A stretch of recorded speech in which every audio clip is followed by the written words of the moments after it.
United States Steel Hour presents the Theatre Guild on the Air production of The World of 1984.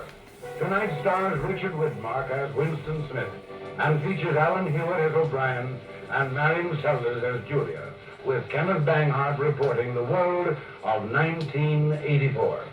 And here to introduce our broadcast, Ken Banghart. Good evening, everyone. Perhaps you're wondering why a newsman is appearing in a Theatre Guild on the Air dramatization.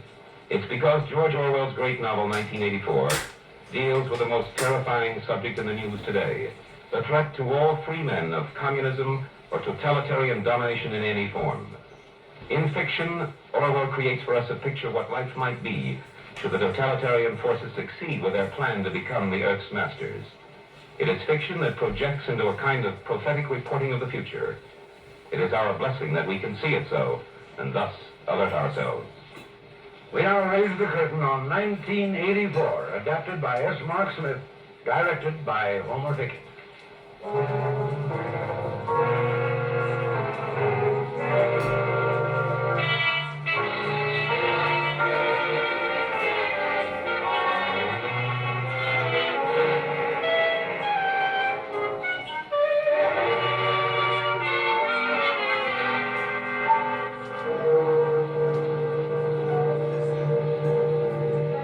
Bright, cold April day in the year 1984. The clocks are striking 13.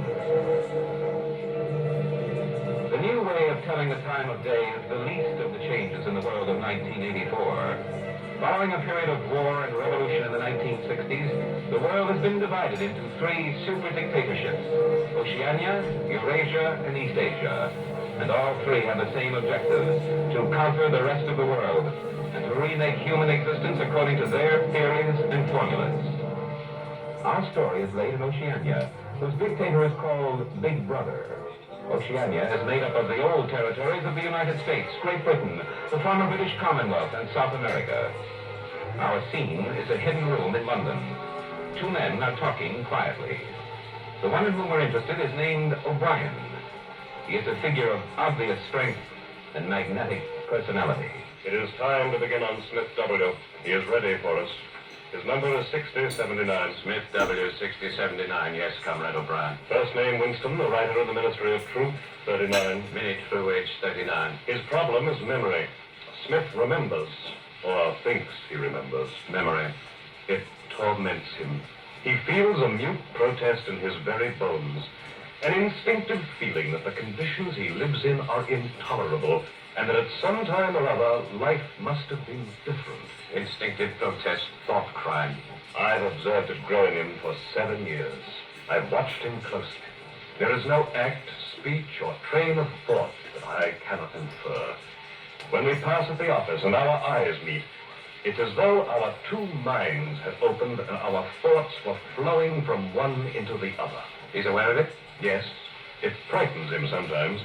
Nevertheless, he believes in this link of understanding between us.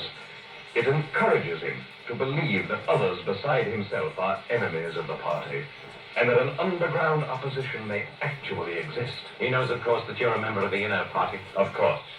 All the same, I know he is ready for us. He feels that I am someone he could talk to if we weren't being watched. Smith W., head writer, Minnie True, Records Department. In the government of Oceania, the party rules through 4 ministries which execute its orders. The 4 are Truth, which concerns itself with propaganda; Peace, which is concerned with war; Love, which is the secret police, the penal system, and the labor camps; and Plenty, which is responsible for rationing and the control of production. In Newspeak, which is the official or purged form of the English language, the ministries are called Minna True, Minna Pax, Minna Love, and Minna Plenty. An important function of Minna True is to prove by documentary evidence that the party is never wrong. Winston Smith, of whom O'Brien has been speaking, is one of the staff who perform this job. In 1984, the party alters or destroys every record, word, picture, or scrap of information that conflicts with its needs. It applies the same process to human beings. Even the date of the year becomes uncertain. The past is dead. The future is unimaginable. In the end, the party will announce that 2 and 2 make 5, and it will have to be believed. You wander in the forest on the bottom of the sea, and always there are the eyes watching you, enveloping you. But if the party can thrust its hand into the past and say of this or that event, it never happened, that surely is more terrifying than mere torture of death. The truth is true. I must hold on to that. Stones are hard. Water is wet. Objects unsupported fall to earth by the force of gravity. Do you hear this, Brian? I address it to you. The solid world exists, and its laws do not change. By remaining sane, I carry on my human heritage.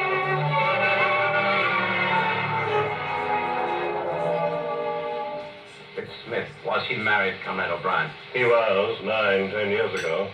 After 15 months, they applied for a separation. The usual reason, Comrade O'Brien? Yes, there were no children. Lately, he has noticed a girl at the ministry. He doesn't know her name, and they don't work in the same section. Yet she keeps turning up around him for no reason. He feels that in some way she's dangerous to him. He even thinks she may be an agent of the 4th Police. But she's young, pretty, dark-haired.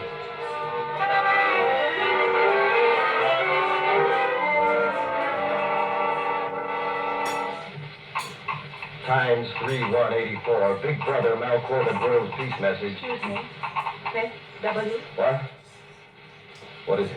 Have you given your voluntary subscription for the new party banners? Yes, I've subscribed. Of course, I always subscribe.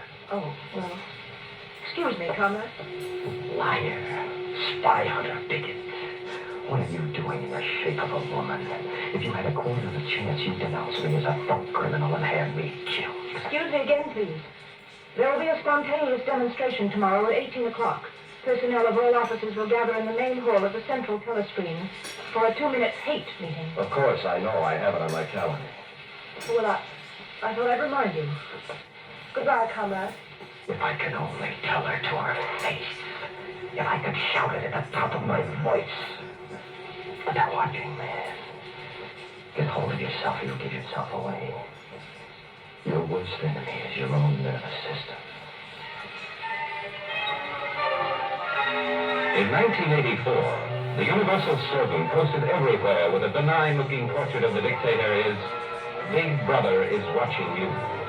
And the eyes of Big Brother and the party are the thought police. The thought police watch you through the telescreens, which are fixed on the walls at your place of work and in your home. And when or how often they have plugged in your wire is something you can never guess. The telescreens combine the functions of the earlier telephone, radio, and television instruments, and they regulate everyone's life. For example, at 7:15 every morning, the telescreen in his room awakens Winston. Age 30 to 40, everyone up. Up, 30 to 40, on your feet. Hands on hips. Breathe deep and touch your toes. Up. Then. Up. Then. Smith. 6079, Smith W. Oh, me? Yes, you. Ben Law.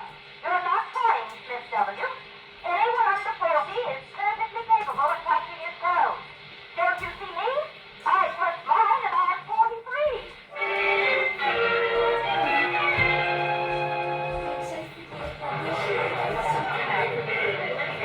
Now Winston is joining the staff at Minutru for the 2-minute hate that afternoon. A colleague, Comrade Ampleforth, is in charge. Comrade, attention!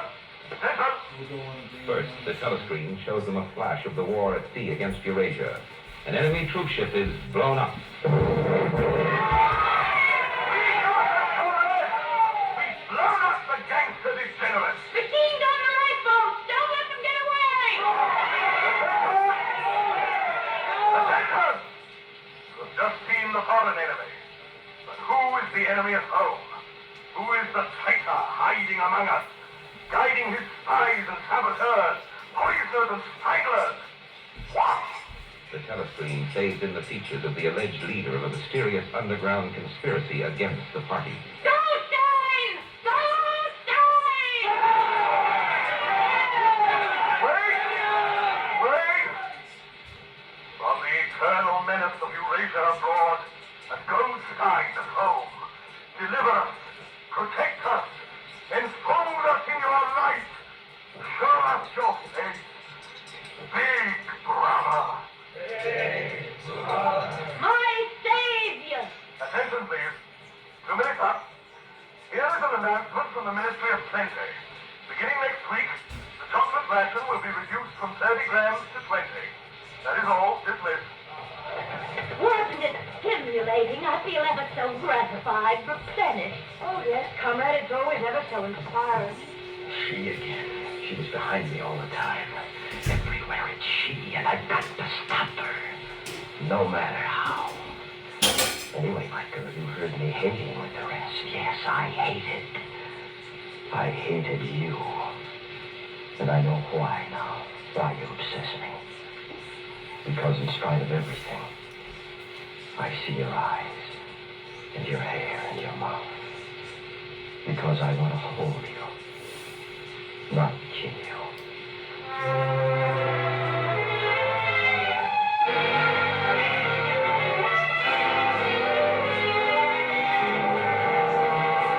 To escape from the interminable, restless monologue that runs through his mind, Winston has wandered off on an evening walk, losing himself down unknown streets in the labyrinth of London.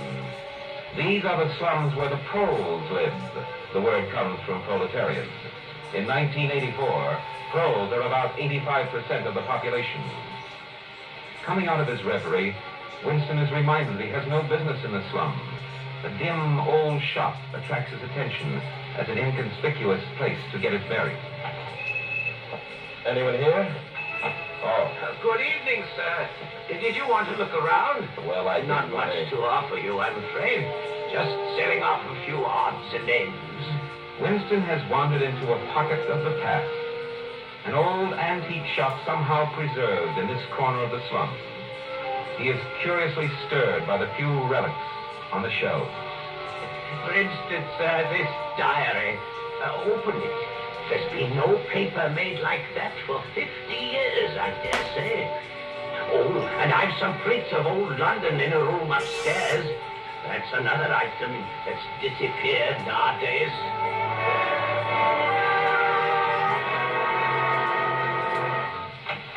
In here, sir. I light the lamp. It's still an oil lamp, you see. There we are. Why, there's no telescreen. Oh, I never saw the need of one of those things. Besides, a lot of old houses down here were never wired. We lived up in this room till my wife died. I've slept downstairs since. I remember a room like this. I was very small. I looked at the fire and I saw wonders. I once thought I might rent this room, but there were no takers. Now, if you happen to be interested, this print on the wall is an old church. Ever see it? Yes, I believe I have. It's a ruin now. That's right. It was bombed. Well, I don't remember when. The frame is fixed to the wall, but I could unscrew it for you, I dare say. Oh, no, that's all right. I never knew it had been a church. Yes. St. Clement's Dane, its name was. Oranges and lemons, say the bells of St. Clement's. You owe me 3 farthings, say the bells of St. Martin's. What's that? A rhyme we had when I was a little boy. How it goes on, I don't remember. But it ended up, here comes a candle to light you to bed. Here comes a chopper to chop off your head. Oh. I let that print go for $4 if you wanted it. Once it would have fetched £8. And £8 would... well, I can't work it out, but it was a lot of money. Well, Mr. Charrington, sir. I am interested in that old notebook, Mr. Charrington. That diary.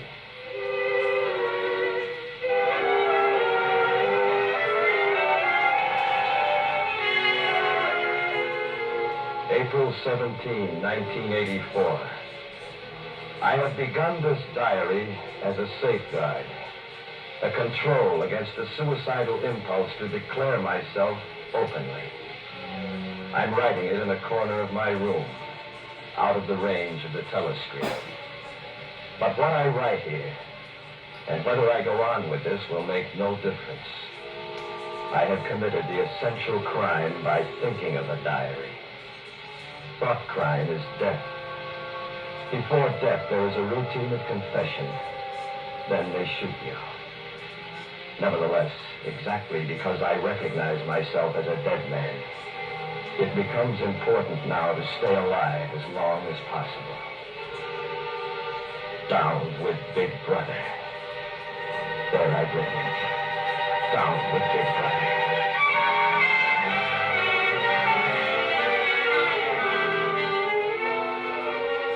April 20.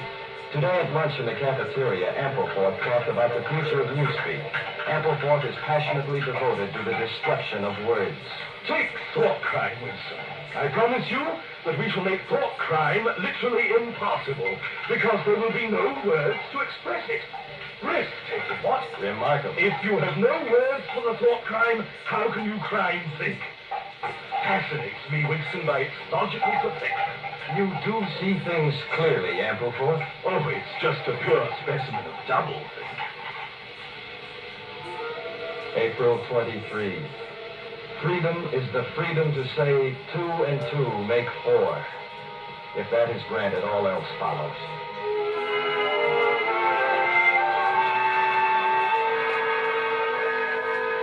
April 24.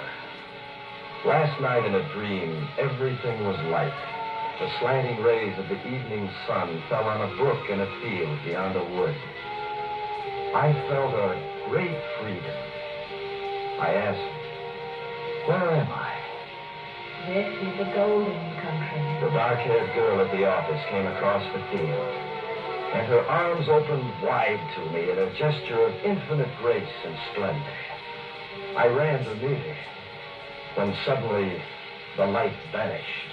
A wall of darkness arose, and I was in my old nightmare of the unendurable thing that waits for me behind that wall. In panic, I escaped down a pitch-dark corridor, and there I heard a voice, quiet and casual. I am with you. I know precisely what you are feeling. But don't worry. We shall meet again. We shall meet in the place where there is no darkness. I've never known why I have this belief in O'Brien, but it doesn't matter. His voice had said, we shall meet in the place where there is no darkness. And whatever that may signify, I believe that in some way or another, it will come true.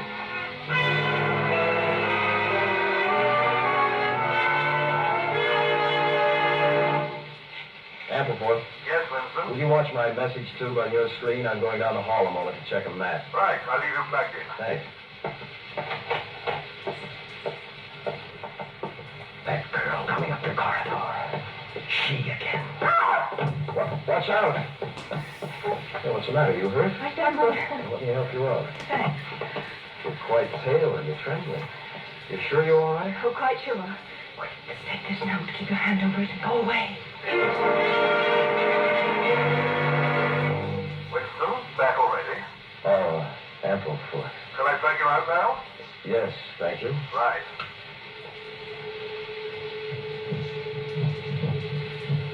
I mustn't look yet.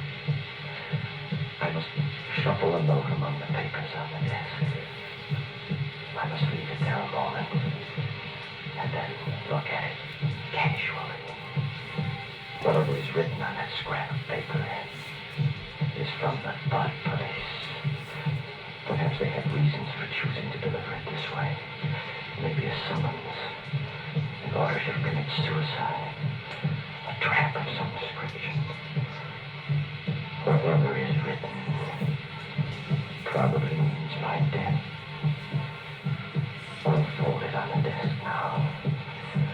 Keep your fingers from trembling.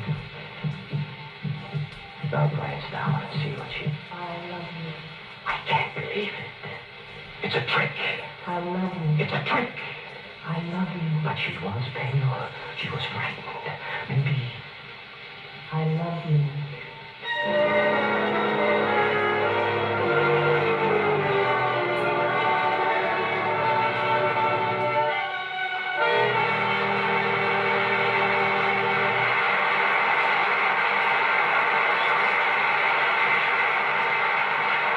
You are listening to 1984 from the novel by George Orwell, produced by the Theater Guild on the Air, presented by the United States Steel Corporation. Here speaking for United States Steel, George Hicks. Good evening. I'd like to suggest a wonderful gift that all you automobile drivers can give to your families and to yourselves. I'm talking about the gift of extra care. First of all, make sure your automobile is ready for winter driving. Have it thoroughly checked by your garage or service station. Give special attention to your car's cooling and ignition systems. See to it that your tire chains and jack are in the car and both are in good working condition. Then, if you have to drive on pavements covered with slippery snow and ice, here are 3 important safety suggestions. First, don't do anything suddenly. Apply brakes and accelerator gently. Make turns slowly and deliberately. Second, allow considerably more room between your car and the car ahead on turns and in traffic than you would on good roads. Third, when road and weather conditions are exceedingly bad, stay off the roads entirely unless your trip is of emergency importance.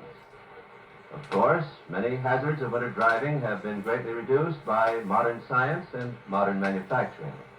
United States Steel Corporation is proud of the part it's been able to play in the development of such safety factors as all steel bodies for automobiles, buses, and trains, steel tire chains, steel bridges and guardrails, stoplight and regular illuminating light poles, efficient equipment for snow removal and other highway maintenance, and through its important subsidiary, Universal Atlas Cement Company, many important safety improvements for better and safer concrete highways.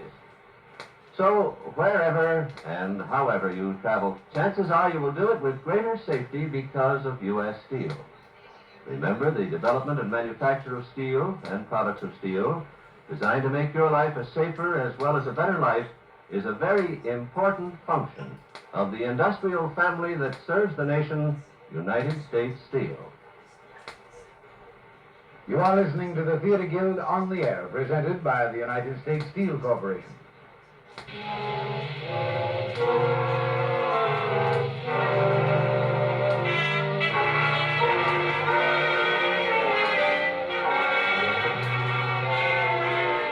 And now the curtain rises on the second act of 1984, starring Richard Widmark as Winston and featuring Alan Hewitt as O'Brien, Marion Seldes as the girl, with Kenneth Bainhard narrating.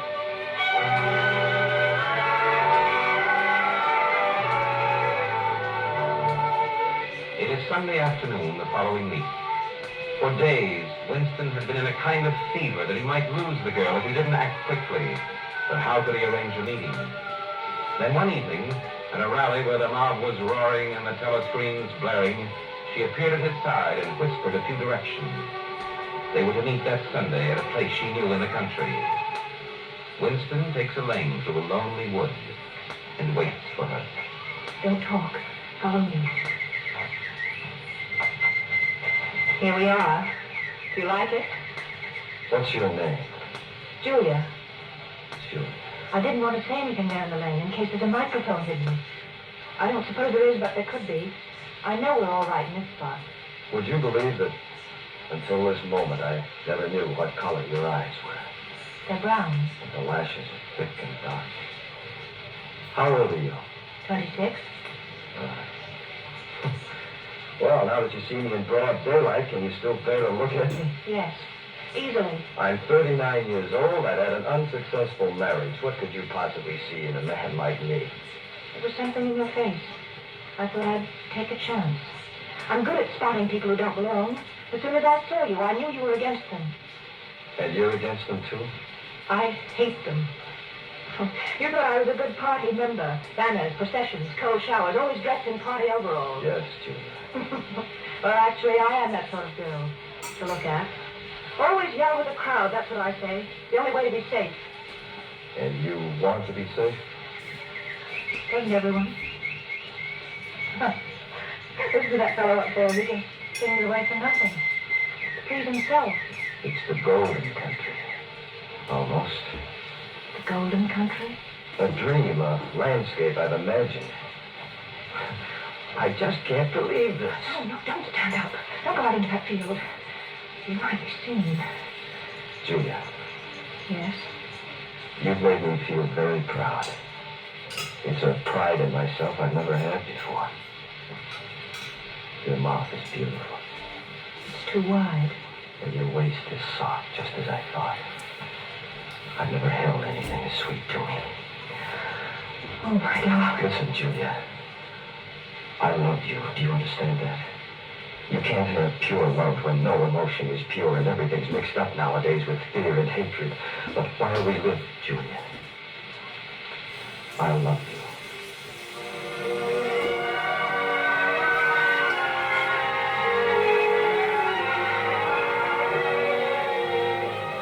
May 20. I've rented old Charrington's upstairs room. It's lunacy, perhaps, and at best we can only go there once in a while. But the temptation of having a hiding place that was truly our own was too much for me. This door goes down to the alley and the backyard, Mr. Smith. You'll have your own entrance, you see. I dare say everyone wants a little privacy now and then.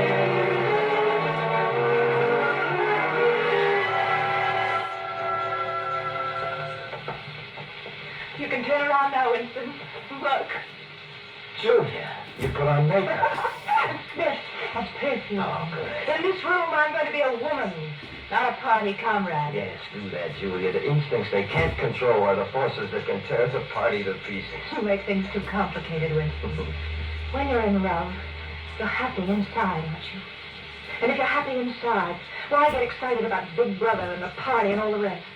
All this politics and yelling and marching up and down is simply energy gone sour. Because there is no love.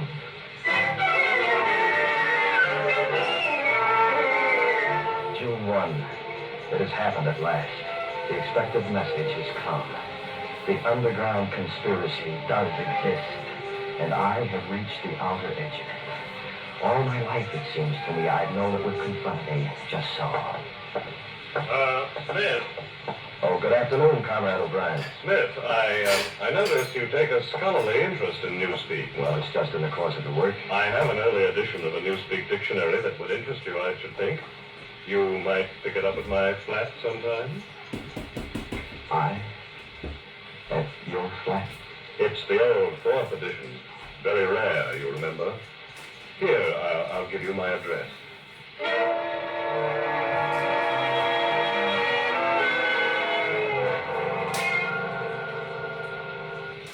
Don't you see, Julia? He was giving me a sign, a signal. I don't understand. Why is an old dictionary That edition is not supposed to exist, Julia. It was purged for Goldsteinism. O'Brien's remark was an obvious code message. Well, to tell you the truth, these tales about Goldstein and his underground always struck me as rubbish. I think the party itself made them up for some reason, and you have to pretend to believe them. Julia, why don't you walk out of here before it's too late? You're young, you look innocent. If you keep clear of people like me, you might stay alive for another 50 years. Yes, dear, I know. But all the same, what you do, I'm going to do. Don't be too downhearted. I'm rather good at staying alive. You know, if they catch me and if I confess, they'll shoot you. And if I refuse to confess, they'll shoot you just the same. They can make you say anything. They torture you. Still, suppose you do say what they want. They can't make you believe it. With all their cleverness, they can't get inside you. No. If they could make me stop loving you, that would be the real betrayal.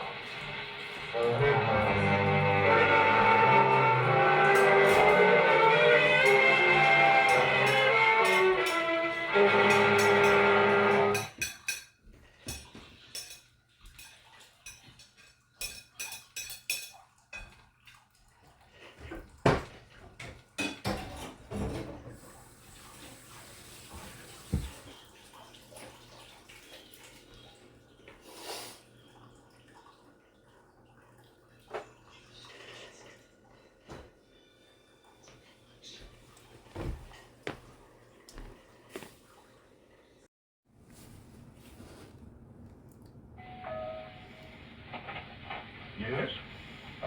My name is Smith. I was invited here. This young lady's with me. Come in. Excuse me. God, that's Winston Drapes. They have everything. We've done it, Julia. In here, please. I'm a vast strategic maneuver to an hour-witnessing of the Dallas fight. Yes, sir. Directly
Oh, Julia, come in. I got it today, the book. Did you, dear? Yes. It fascinates me. It's as though my own thoughts have been transformed by a mind enormously more powerful and vastly more systematic. That's nice, dear. There's some order for the coffee. Julia, you'll have to read it, too. Now, you read it out loud, then you can explain it to me as you... Ah! George, it's filthy brute! What was that? Oh, rat. I saw him stick his nose out of the wall. There's a hole down there. Rats. In this room? Well, they're all over. And the nasty thing is... Don't go on. Yes, what's the matter? All the horrors in the world. A rat. It's a nightmare. Winston, you've gone quite pale. I'm sorry, Julia. Don't pay any attention. Darling, hold me close. Just something in me that I can't help, Julia. Something unendurable. It's all right. I'll stuff the hole with a bit of stocking. There. That'll keep the brute out. Thanks. Sir Winston, that picture on the wall, what is that place? Oh, that's a church. Or at least it used to be. St. Clement's Day. Oranges and lemons, say the bells of St. Clement's. You owe me 3 farthings, say the bells of St. Martin. Where did you hear that? From my grandfather. He used to say it to me when I was a little girl. Someday I'll have to take that picture down and give it a good cleaning. We'll go on with the book. I'll fix the coffee.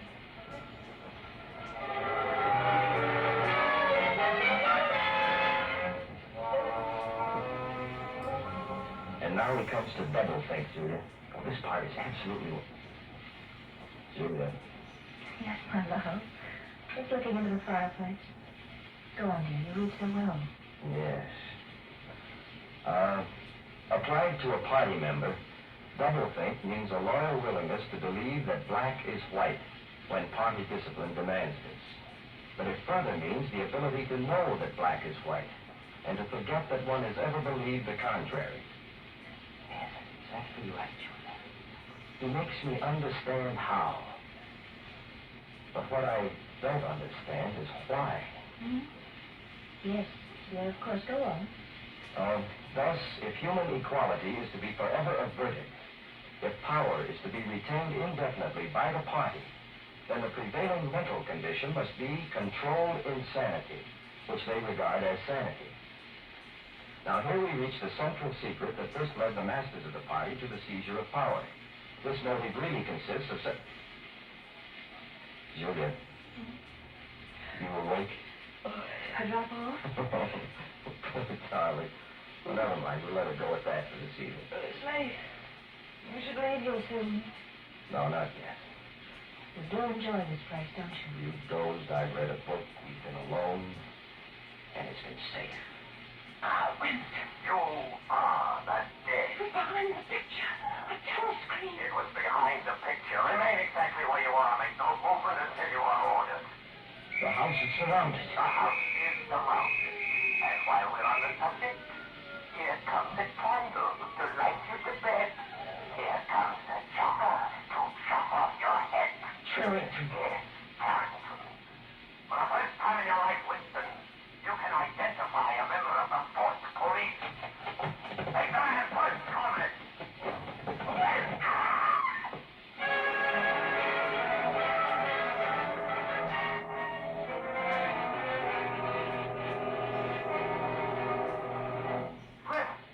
Smith W69. Take your hands off your face. Those papers covering the cell. If only the pain would stop. That's all you can wish, if pain would stop. When did they arrest me? How many days have they beaten me? But if I could save Julia by doubling my own pain, would I do it? They never turn the lights out.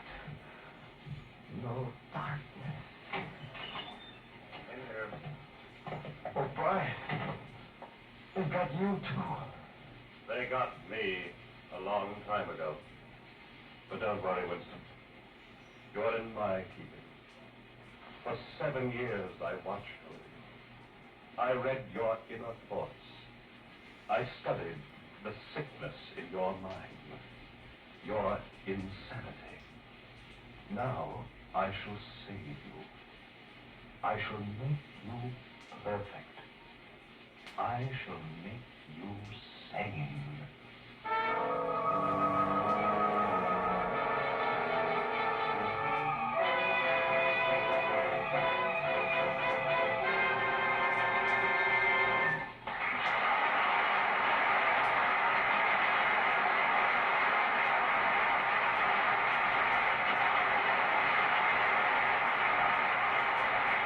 Listening to 1984, produced by the Theatre Guild on the Air, presented by the United States Steel Corporation.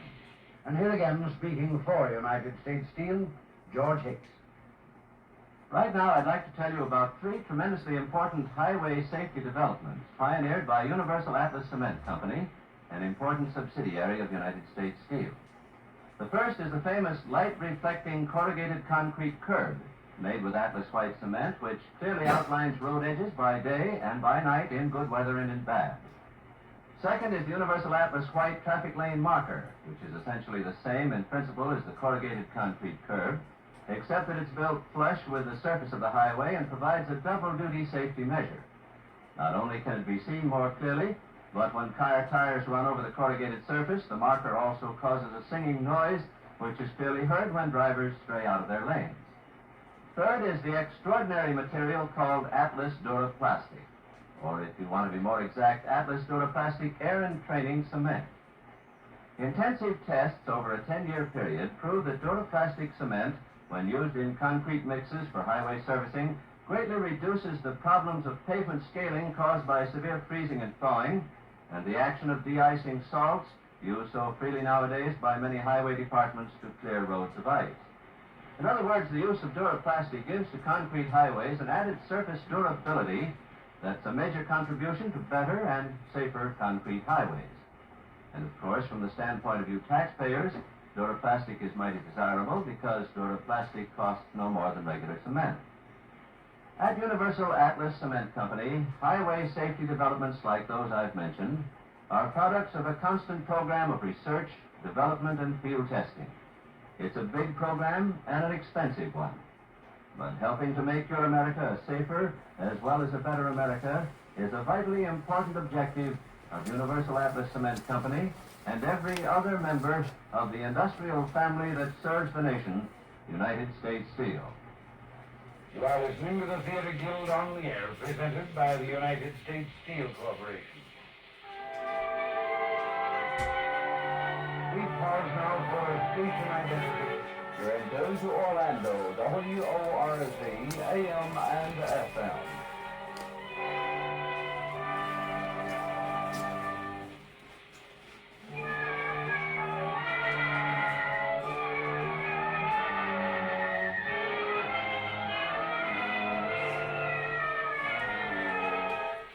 And now the curtain rises on the third act of 1984, starring Richard Widmark, featuring Alan Hewitt, Marion Seldes, Kenneth Banner.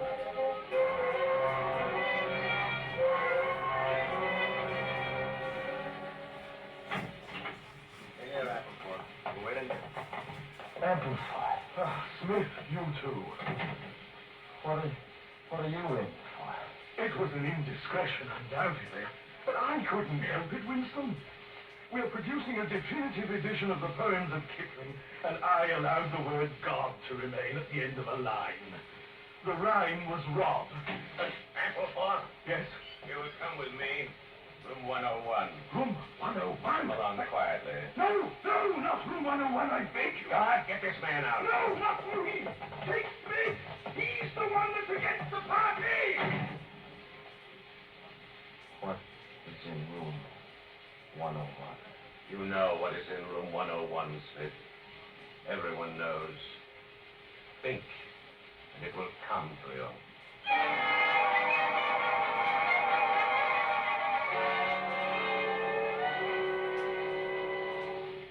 Winston. Wake up, Winston. Oh, Brian. Don't try to move. You are strapped down. We've taken you from your cell. Is this your room 101? No. You will be told if you go to room 101. Everyone is told. Now look above you, Winston. You see the dial? Yes. The numbers run up to 100.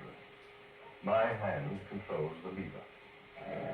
If I move it, a wave of pain will flood your body. For example, this is 40. You will remember then that throughout our conversation, I have it in my power to inflict pain on you at any moment and to whatever degree I choose. Do you understand that? I enjoy talking to you, Winston. Your mind resembles my own, except that you happen to be mentally deranged. It is impossible to see reality, Winston, except by looking through the eyes of the party. That is the fact you must relearn. It is impossible to think except with the party. How can you control the mind? Thought is involuntary. Do you remember writing in your diary, freedom is the freedom to say that 2 and 2 make 4? Yes. I have one hand on the lever of the dial. Here is my other hand. How many fingers am I holding up? 4. And if the party says it is not 4, but 5, how many? 4. The dial is at 55. How many fingers, Winston? At 60. How many fingers, Winston?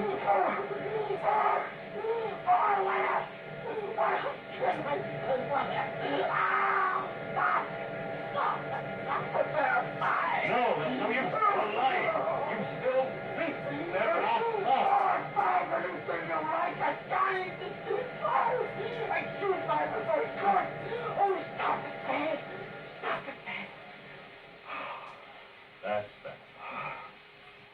see now that it is, at any rate, possible. Here, this syringe in your arm will ease me. No doubt, as you lie there, you're wondering why we go to the trouble of interrogating you, since you believe we intend to destroy you. Yes. Why bother to torture? Because it is intolerable to us that an erroneous thought should exist anywhere in the world. All persons whom we bring to this place are washed clean, Winston. The execution of their sentences is relatively unimportant. By the time we have finished with them, there is nothing left in them but sorrow for what they have done and love for Big Brother. It is touching to see how they love Big Brother.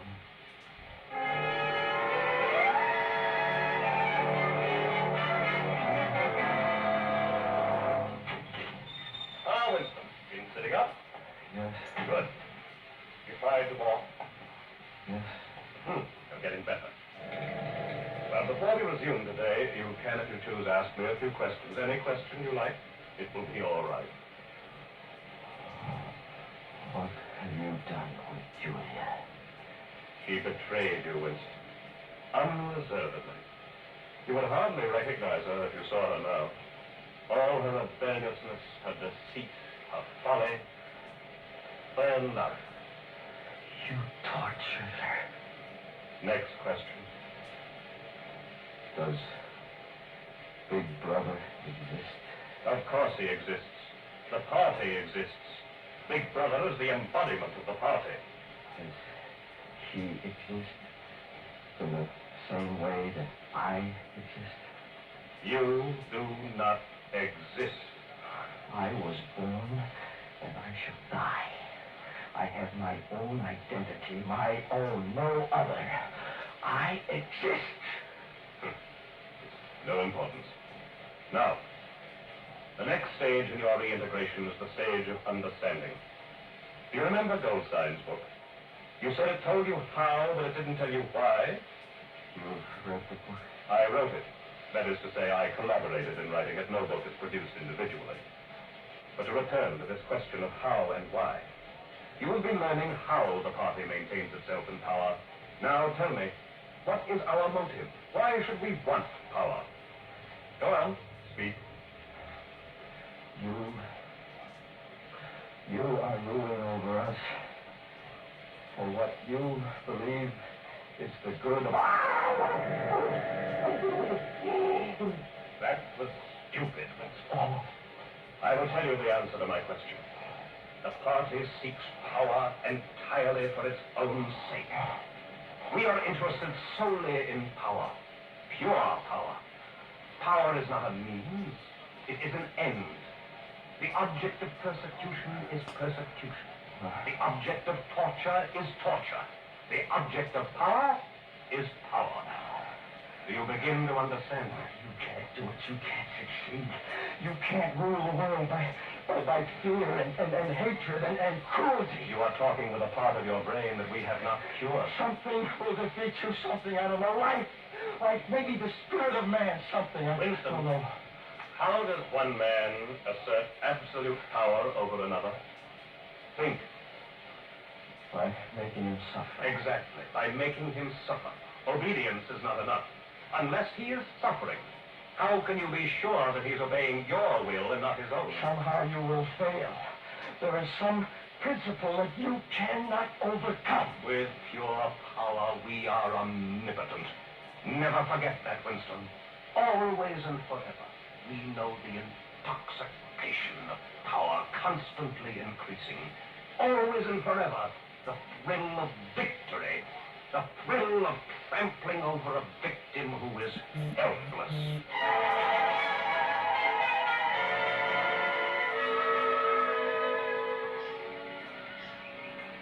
Winston, look. This is the golden country. Wake up, Winston. Julia, it's you. Of course. Wake up. Take my hand. I'm real. I'm alive. Don't you like it, Winston? Oh, my love. My beloved. You must help me, Julia. You must tell me something. What can you do against a lunatic who is more intelligent than yourself? I can make you say anything. Anything, Winston. Julia, wait! Get up, Winston. Wake up. You were dreaming. Stand up.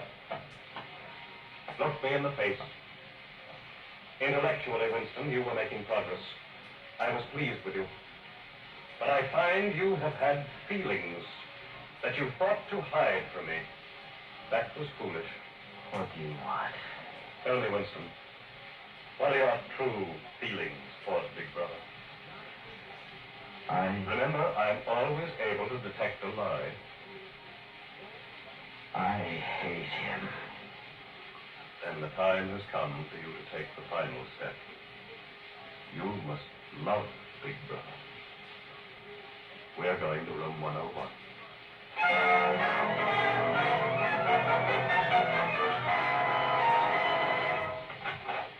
Strap him up right in the chair. Strap him.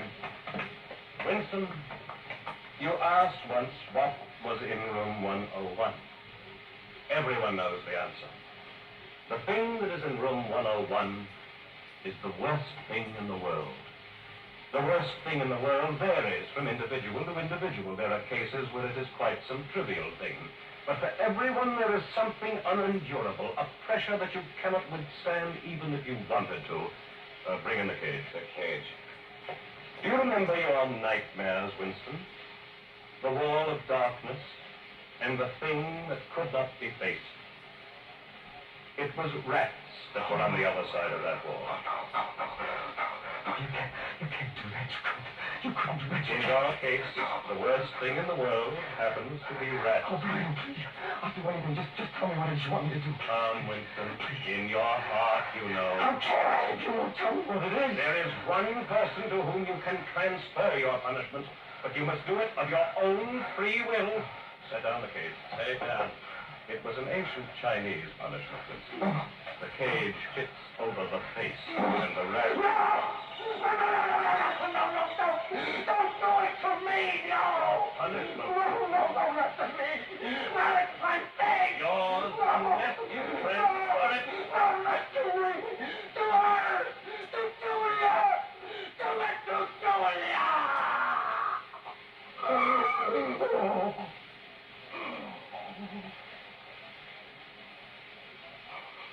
All right. You have purged your heart. Now, your heart is pure.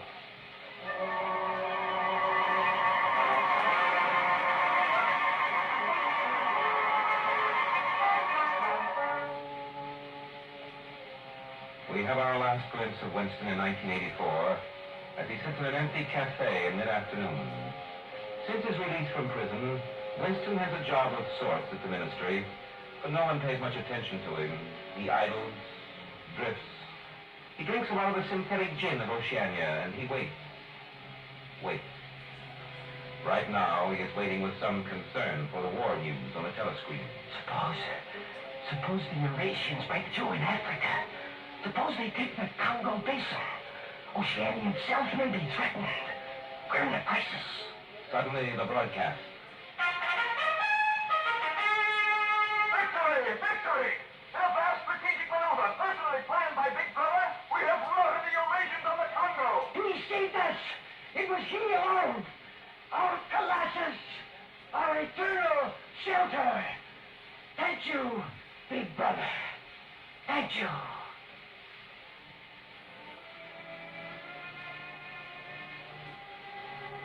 Winston has won the final victory over himself. He loves Big Brother.